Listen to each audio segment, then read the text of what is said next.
I understand Mr. Atong Ang sir is requesting for an executive session. Then I have an opinion about the executive session later. Medyo alanganin ako doon. Your Honor, pwede akong salita muna? Executive session with Mr. Ang. The executive session that was being requested by Mr. Atong Ang is for him to give, sabi niya may bibigay daw siya ng mga useful information for this committee na hindi pwede niyang ilabas sa publiko. So that is why I am inclined to grant. Anyway, tayo naman lahat, wala mang milagro na mangyayari doon dahil tayong lahat naman physically present will be invited. Thank you, Minority Leader. For the record, I would like to recognize also, acknowledge the presence of, physical presence of Senator Coco Pimentel. Thank you for coming over. And also, we have here the opening statement of Senator Joel Villanueva. I will just insert this into the records. And also, I would like to spread into the records that this humble representation is also in receipt of a letter coming from the Kagawad ng Katarungan, Department of Justice, duly signed by the Undersecretary Emeline Aglipay Villar, stating, among others, their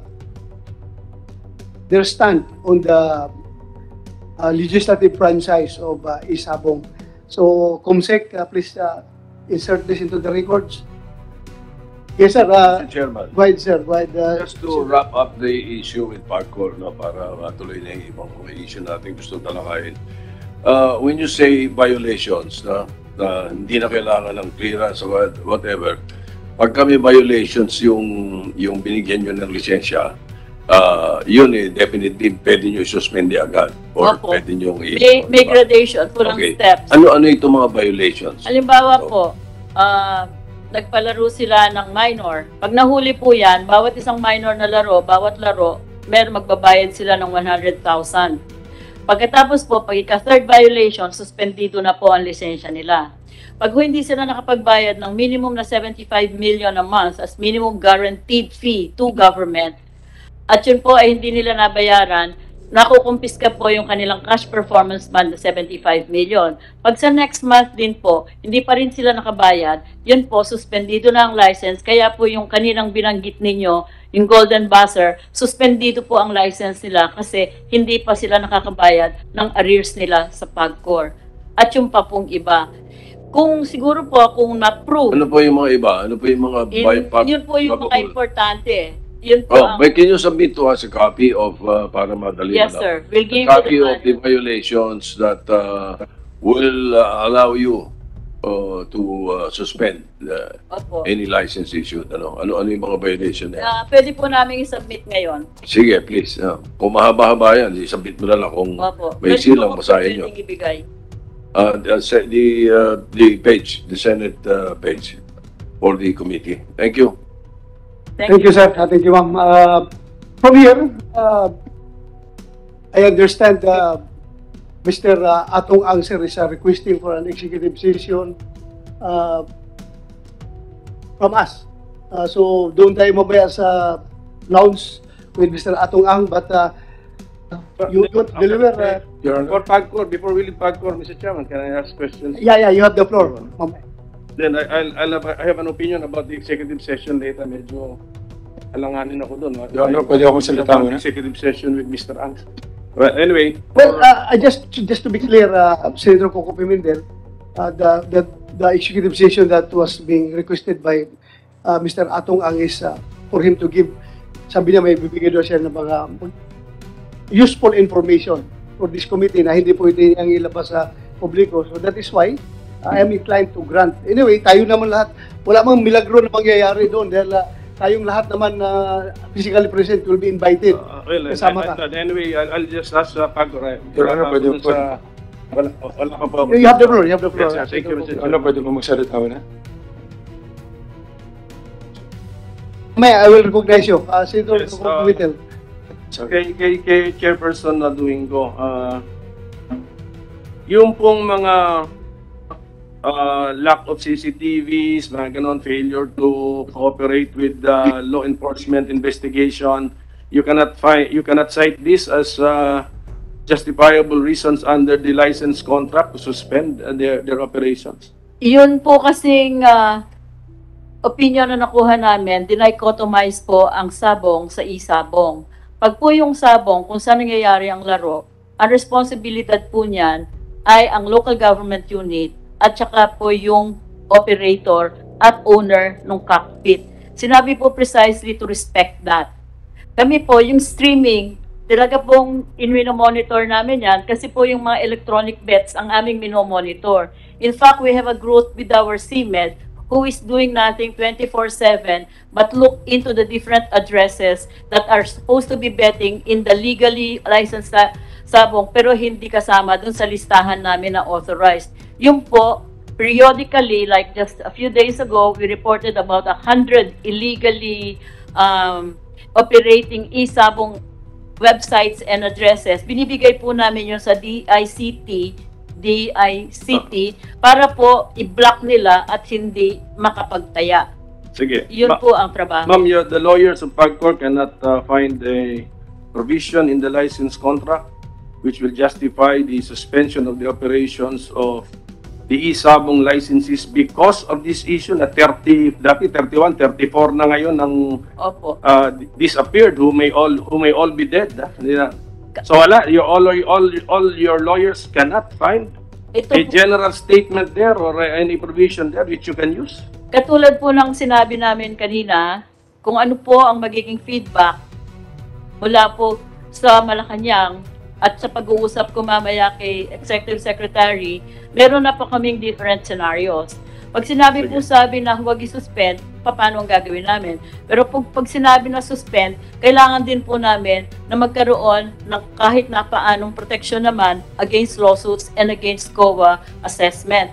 Kaya po ang sinabi namin, isa-isa namin... What is this COA, ma'am? Ano ba ito? The COA is forcing you to earn 75 million a month from all of these licenses? From each. And from each. And then if you suspend and then there is no cash inflow of 75, you COA will blame you kahit buhay ang because you're doing this for 34 lives. Opo, loss of revenues. Ganyan din po ang nangyari sa Bureau of Immigration eh. Kasi po sinabihan sila ng presidente noon nabawasan ng singil sa iCard. Yun pong binawas nila hanggang ngayon charge sa kanila. Yeah. Your Honor, Okay, ma'am, sige, as the regulator, actually, you're the regulator of e-sabong, ano? When you heard about this news, nag-umpisa na, I think nag-umpisa to, 5, 7, 12, gano'n. Did you, as the regulator, even lift a finger to ask about what is happening? Yes, we said, Sige, can you prove to us what you did? bakit hindi nanghuhuli ang pulis? Bakit nagkakaganito? Eh may mga ginagawa na palang meron na palang CCTV. Sino pong sinulatan ninyo o sino tinanong ninyo? Kasi nga po, Did you even write to each of the 7 licensees asking them, are you involved in this? Do you have anything to do with this? no, You did not write them. You did not call them. Did you not talk to them? because we did not presume them to have anything to do with it. Yun na nga, but the news reports also place the venue of the abduction or of the disappearances or the origin of the disappearances. Eh. Sana as regulator, you are paid 75 million regulation fee to regulate. Di ba? Ganun po meaning nun, di ba?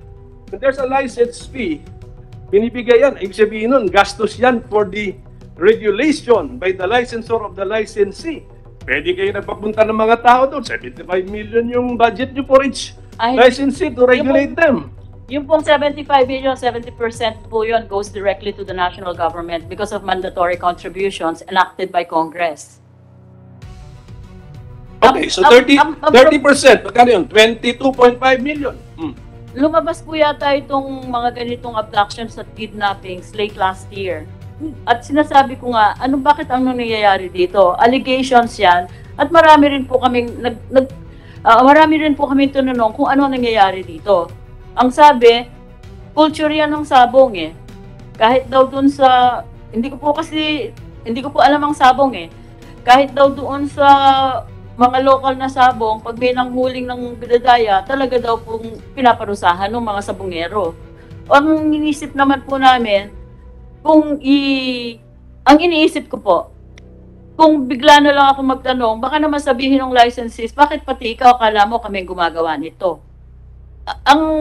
Napakahirap po ng posisyon namin eh. Ma'am, talaga mahirap ang PAGCOR, Oo. talaga mahirap ang Oo. but you're compensated well for a difficult job. Ganun po yun. Di ba? I can show you my Ma'am, salary ganito slip. kasi, inassume na ng PAGCOR ang regulation ng isabong eh. So, that's it. That's part now of your job description. So, nangyari ang mga disappearances, mukhang konektado sa isabong, therefore bagsak siya sa jurisdiction ninyo, whether you like it or not, whether you know something about isabong or not.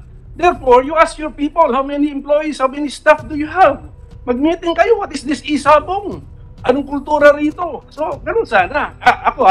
Ganun sana. Kung ako nasa sa inyo as the regulator. Pero, that's what I need to know.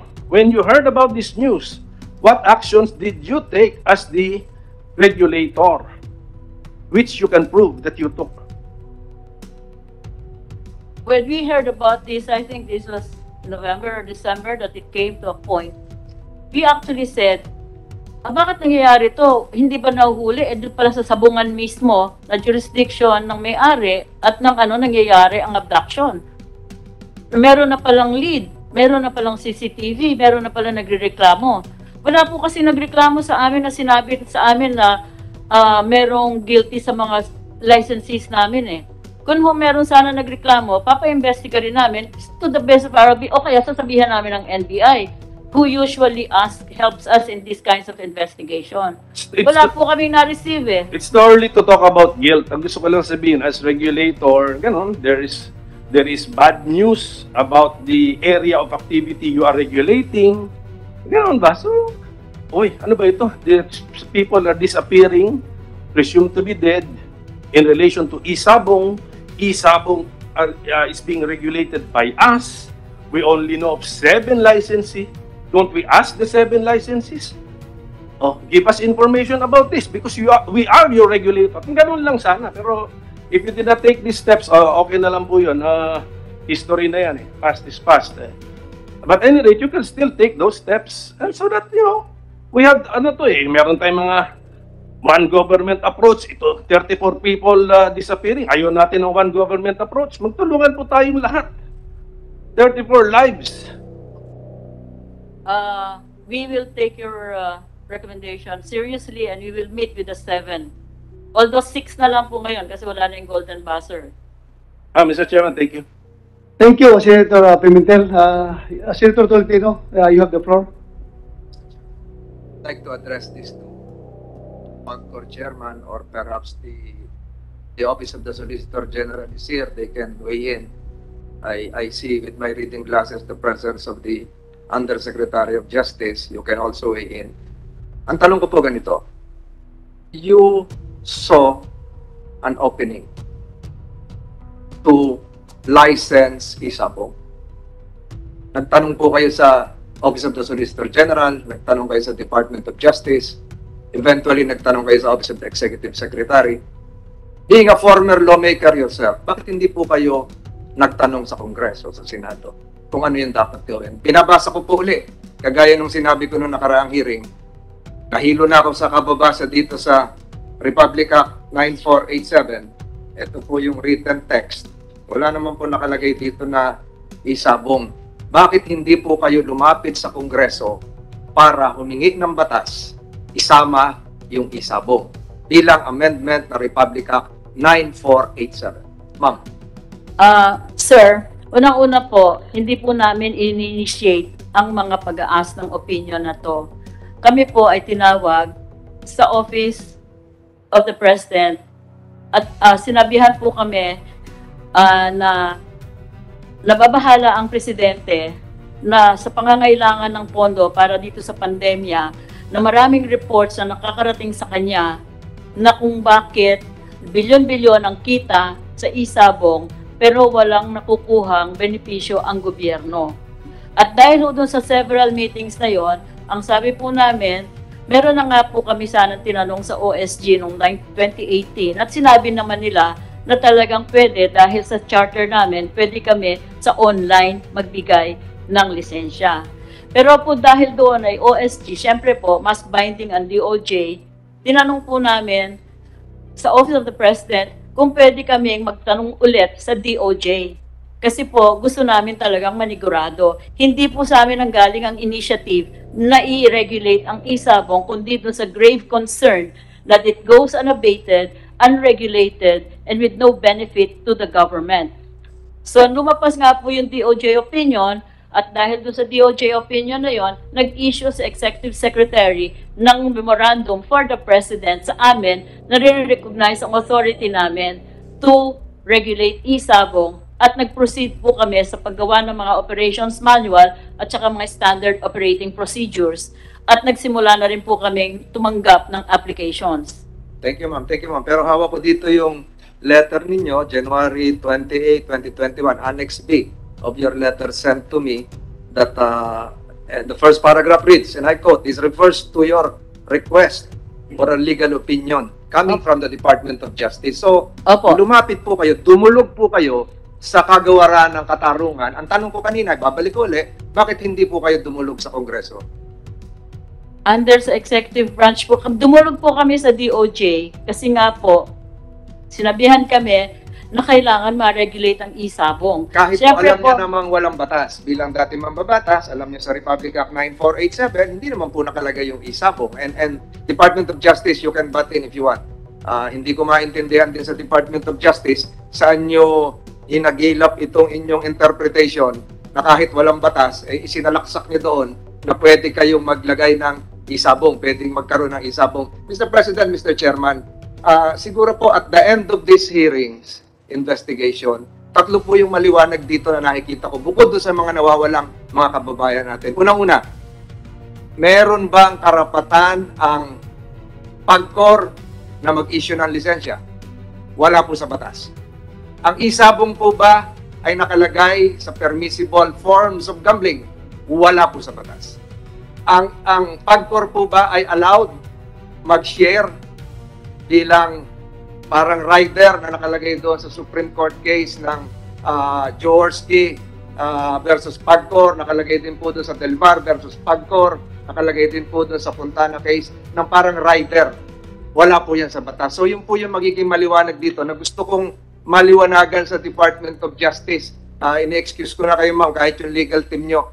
Department of Justice, saan nyo po nakuha itong authority for you to have an interpretation that isabong is can be part of the functions of PAGCOR, can be regulated, can be declared as legal, even if there is no legal basis. And I refer this to you, I have read your record, Attorney Orta, and I refer this to you, basic in your law school. Our law is a written law.